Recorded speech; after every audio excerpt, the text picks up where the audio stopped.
Biz geldi giderik hamımız. Ancak bu bina bak bu kapı, neden kişiler yola sarılır bu kapı.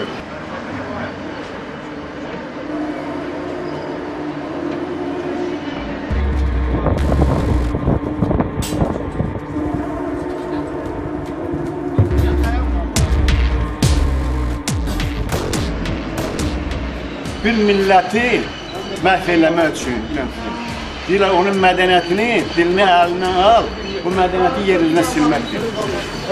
Bax, belə bir binanı yol adından yer üzündən silmək, bizim özümüz elə bu milləti yer üzündən silməkdir. Görün ki, naxışlar olsun, başdan ayağa bina naxışdır.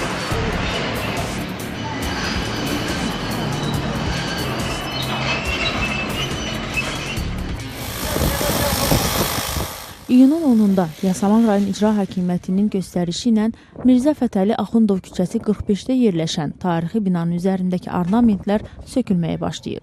Bir neçə gün öncə rəsmi qurumlar tarixi binaların sökülməyəcəyi ilə bağlı sakinləri arxayın salsalar da. Bir ildir ki, mübarizə aparan, hər cürə təxribatlara əl atdı, axırda bu deyil, binanı bir söymürük, hatta binanın özünü nə günə sağlıyor. Tarixi abidir də. En güzel yerlerini çıkarıp bir güya ki orada müze var, müze yapacak. Faiq Əliyev binanın fasadındakı özəl işləmələri göstərib deyir ki, bu ornamentlərdə Azərbaycan xalqının çox əsrlik tarixi şifrələnib. –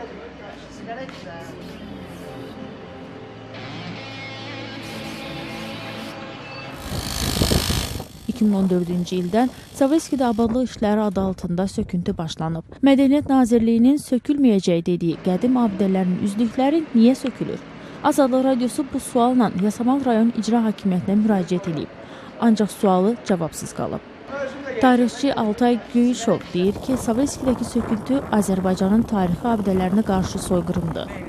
Cənib dağılacaqsınız, kimə satacaqsınız, nə edəcəksiniz? O tarixi binaları niyə sökürsünüz? İnsafınız olsun da.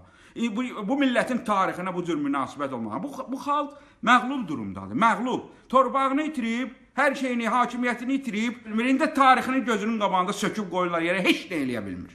Heç bir müqavimət göstərə bilmir. O qədər ağırdır vəziyyət. İndiki vəziyyətdə biz əziyyət çəkirik, tutaq ki, bizə mənəvi zərbə dəyir, ciddi şəkildə mən tarixçiyəm də mən buna biganə qala bilmirəm. Baxa bilmirəm ki, bu nətər baş verir. Yəni, bu həm mənəvi zərbə dəyir, həm də eyni zamanda gözümüzün qabağında tarixin bir hissəsi sökülür və biz onu qoruya bilmirəm. Qədim, 2 mərtəbəli bu bina memarlıq abidələrinin reyestrinə daxil idi. Sonradan qorunan bina kimi siyahıdan çıxarılıb. Binada yaşayış var. Sakinlər Azadlıq Radiosuna deyiblər ki, evlərindən çıxmayacaqlar.